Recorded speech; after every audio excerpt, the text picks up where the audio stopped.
ልጆቼ እንደምን አላችሁ? እግዚአብሔር ይመስገን እኔ በጣም ደህና ነኝ። ዛሬ የመጣሁት ያው ስለ አለላ ቲዩብ አንዳንድ ነገሮች ለመናገር ነው። በጣም በርካታዎቻችሁ ይሄንን የአለላ ቲዩብን ስትመለከቱ ያው በሴት አንቀጽ ነው እየጠራችሁ ያላችሁትና አለላ ሲጀመር የሴትም የወንድም አንቀጽ አይደለም። አለላ ቁስ ነገር ነው።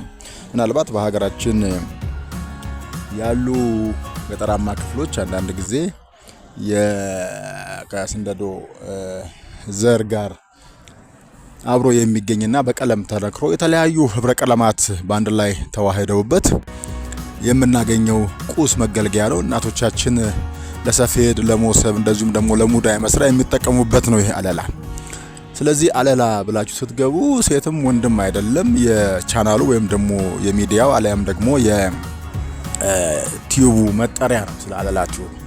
ስለዚህ ወዳጆቼ ቪዲዮውን ጨርሳችሁ በማየት አለላ ቲዩብ ምን እንደሆነ በማወቅ ነው አስተያየት መስጠት የሚያስፈልገውና አስተያየት ስትሰጡ ነው ዝም ብላችሁ የሴትም ይሁን የወንድ አንቀጽ ምን እንደሆነ ባለማወቅ አለላ አንቺ ነሽ አለላ አንተ ነህ ብላችሁ አትበሉ። ስለዚህ አለላን ቲዩብ ሰብስክራይብ እያደረጋችሁ ላይክ እያደረጋችሁ ቤተሰብ አድርጉ። ወደፊት እግዚአብሔር ከረዳኝ በላይቭ ፕሮግራም እመጣለሁ።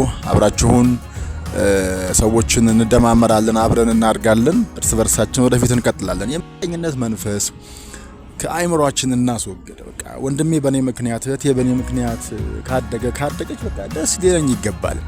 እሷ ሰብስክራይቧ ብዙ ስለሆነ የኔ ትንሽ ስለሆነ ማኩረፍ የለብኝም። በቃ የሷ ቻንስ ነው፣ የሱ ጊዜ ነው። ሰብስክራይቡ ካደገለት በጣም በቃ አደገለት፣ በቃ ደስ ልንሰኝ ነው የሚገባንና በጣም በርካታዎቻችን ሰዎች ሰብስክራይብ እንዲያደርጉን አንፈልግም፣ እኛም ደግሞ አናደርግም። እንደው ዝም ብለ ለመስተዳደብ አልዋልታ የማይረቡ ቃላቶችን በመጠቀም ነው መጓዝ የምንፈልገው። ይሄንን ነገር አቁሙ። አሁን ጊዜው የእድገት ነው፣ ልናድግበት የሚገባ ቻናል ነው። በእውነት ራሳችንን ከፍ አድርገን አሳድገን የተሻለ ነገር ልናገኝበት የምንችልበት አማራጭ ነው እየተጠቀምን እየሰራ አማራጭ ነው ያገኘነው። ይሄ እድል ነው በእኛ ጊዜ በዚህ ጊዜ ነው። ስለዚህ ወዳጆቼ ይሄንን መልካም የሆነው ነገር ለመልካም ነገር መጠቀም ያስፈልጋል። ለመልካም ነገር ተጠቀሙበት። ለክፉ ነገር መጠቀም መልካም አይደለም። በጣም በርካታዎቹን ላይቭ ላይ ስመለከት በቃ መሰዳደብ፣ የማይሆን የብልግና ቃላት መለጠፍ፣ ይሄ ወደ ኋላ ቀርነት ነው። ምን ያደርግላችኋል? በቃ ሰፈራችሁ ውስጥ የምታገኙት ነገር ነው። አሁን ለእድገት ነው። አሁን ከፍ ለማለት ነው። አሁን የተሻለ ነገር ለማምጣት ነው። አሁን በህይወታችን ውስጥ አንድ ነገር ለማስቀመጥ ነው መጠቀም ያለብን እንጂ መሰዳደቡ፣ አላስፈላጊ ቃላት መወራወሩ እኮ ያው ሰፈራችን ውስጥ ሞልቷል። ያንን ነገር እዛ ማግኘት እንችላለን። እናንተ ግን እኔን ሰብስክራይብ ያደረጋችሁ ቪዲዮ እየተመለከታችሁ ላይክ የምታደርጉ ኮሜንት የምታስቀምጡ ልብ አድርጌ ያመሰግናለሁ። ብዙዎቻችሁ ኮሜንት ስር ስታስቀምጡ በሴት አንቀጽ ነው ይሄንን ሚዲያ እየጠራችሁ ያላችሁት። አለላ የቁስ መጠሪያ ነው። የስም ማለት የሰው ስም መጠሪያ አይደለም። ምናልባት አለላ ሲል የሴት ስም መጠሪያ ሊመስላችሁ ይችላል፣ ግን አይደለም። ስለዚህ ኮሜንት ስታደርጉ በወንድም በሴትም አንቀጽ ሳይሆን ደስ የሚል ነገር ዝም ብሎ ማድረግ ይቻላል። ነገር ግን በሴትም በወንድም አንቀጽ ደግሞ ማድረግ ከፈለጋችሁ አለላ ቲዩብ የወንድ ቲዩብ ነው። ህብረ ቀለማትን የያዘ ታላቅ የሆነ ወደፊት ለበርካታዎቹ ይደርሳል ተብሎ የሚታሰብ ሚዲያ ነው።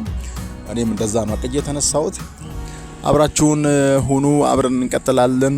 ቀደም ብዬም እንዳልኩት በላይቭ ፕሮግራም እመጣለሁ። የላይቭን ፕሮግራም አብረን እያየን እናሳድገዋለን። እንግዲህ ደስ በሚል ሁኔታ በሚያስደንቅ ሁኔታ ሰብስክራይቦቻችን እየጨመሩ ዋች አወሮቻችንን እየጨመረ እንግዲህ አድሰንስ እንዲከፍለን ገንዘብ እንድናገኝ የምናደርግበት ነው። እኔ እንግዲህ ይሄንን ከከፈትኩኝ ገና በቅርብ ሳምንታት ነው። ነገር ግን ጥሩ ሰብስክራይቦች አግኝቻለሁ። እናንተም ሰቦቻችሁ እንዲበዙ እንዲህ አይነት ቅንነት በተሞላበት አረማመድና አካሄድ መሄድ ያስፈልጋል። ይሄንን ለማድረግ ደግሞ የሚያስፈልገው ነገር የመጀመሪያው ነገርና ዋናው ነገር ቅንነት ነው። ሰው ቅን ከሆነ ሌላው ነገር ቀላል ነው። ያው እኛ ብዙ ጊዜ ኢትዮጵያውያን በወንድማችን ማደግ አንደሰትም፣ በወንድማችን ከፍ ማድረግ አንደሰትም። ለምን እንደሆነ ባይገባኝም ማለት ነው። ስለዚህ ክፋታችንን ትተን ቅንነታችንን እያበረታን ቅንነታችንን ከፍ እያደረግን ልናሳድገው ይገባል ቻናላችንን። ያው ከአንዳንድ ሰዎች ደግሞ እንደሰማሁት አጫጭር ቪዲዮዎችን ከመልቀቅ ይልቅ የ8 ደቂቃ የ10 ደቂቃ ቪዲዮ እየለቀቃችሁ ሰዎች እንዲመለከቱላችሁ ብታደርጉ መልካም ነው። እንደገና ደግሞ በዚህ በዩቲዩብ እንቅስቃሴ ውስጥ ያላስፈላጊ የሆኑ ነገሮችን ከማድረግ መቆጠብም ያስፈልጋል። ለምሳሌ ያህል የልጆችን ድምጽ ማስገባት፣ ቢላ ወይም ስለታማ ነገር ይዞ መገኘት፣ እነዚህን ነገሮች አላስፈላጊ ኮሜንቶችን መጻፍ ወይም ደግሞ ስቲከሮችን ዝም ብሎ አላግባብ መለጠፍ፣ እነዚህ ሁሉ ነገሮች በኋላ ዋጋ ያስከፍሉናል። ዋጋ እንዳያስከፍሉን አሁኑኑ ተረድተን አውቀን ቻናላችን የሚያርግበትን ገንዘብ የምናገኝበትን ነገር ብንሰራ መልካም ነው ብዬ አምናለሁ። በተቻለ መጠን እንዲህ አይነት ጉዳዮች ላይ ጠንካራዎች መሆን ይፈልጋል። እውነቴን ነው የምላችሁ፣ ጠንካራዎች መሆን ይፈልጋልና ከዛሬ 5 ዓመት 6 ዓመት በፊት የዩቲዩብ ቻናል ከፍተው ውጤታማ ያልሆኑ ሰዎች አሉ፣ ብዙዎቻችን የምናውቃቸው። ውጤታማ ለመሆን ደግሞ የሚያስፈልገው ነገር ምንድነው? ቀን በቀን መረጃዎቹን አፕዴት መደራረግ፣ በመረጃዎቹ ራሳችንን ማሳደግ፣ ከሚጠቅመው ነገር ጋር መተባበር፣ የማይጠቅመውን ነገር ማስወገድ፣ አላስፈላጊ አሉባልታ ለመስማት፣ ቤት ውስጥ አለመግባት። በቃ ለውጤት ገንዘብ ለማግኘት የስራ ፈጠራ እኮ ነው። በተዘዋዋሪ እኮ ቴክኖሎጂ ያመጣልን እድል የስራ ፈጠራ ነውና ይሄን የስራ ፈጠራችንን ማሳደግ ያስፈልጋል፣ ከፍ ማድረግ ያስፈልጋል።